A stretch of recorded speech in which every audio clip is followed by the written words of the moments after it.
remembering Mindy McCready. The country star was laid to rest today. Mindy took her own life a little over a week ago. One friend who is saying goodbye today is Jimmy Nichols.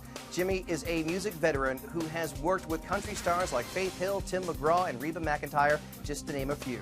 Jimmy worked with Mindy and had been her confidant for nearly 20 years.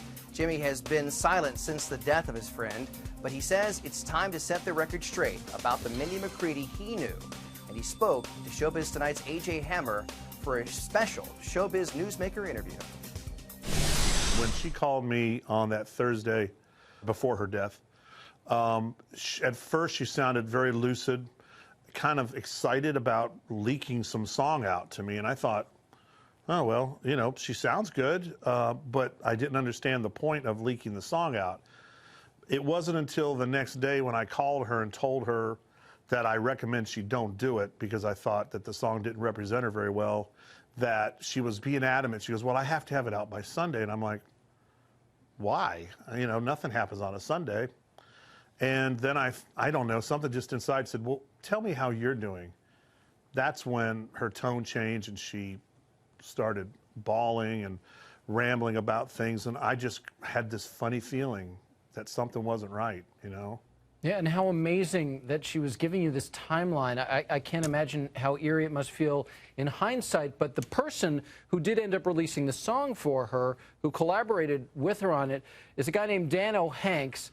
And again, the song is called I'll See You Yesterday. I want to listen to a little bit of it with you right now. Okay. How was your sunlight? And now I'm just a shape. How was your blue sky? Now I'm just the rain. How was your favorite song?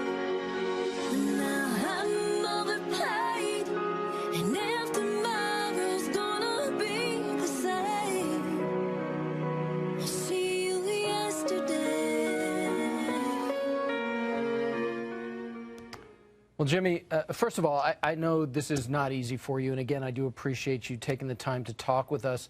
And the song was released the day that Mindy died, and Dano told Showbiz that it was originally meant to raise awareness for suicide prevention, but he claims that it ended up in a way being her suicide note.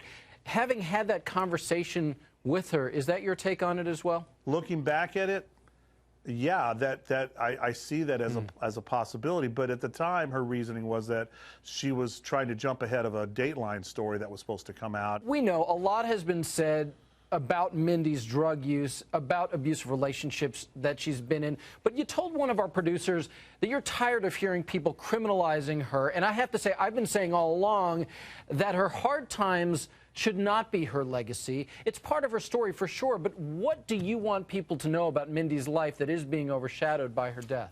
Mindy's problems weren't about drug and alcohol masking her you know, inabilities to deal with her friends and, you know, all the success.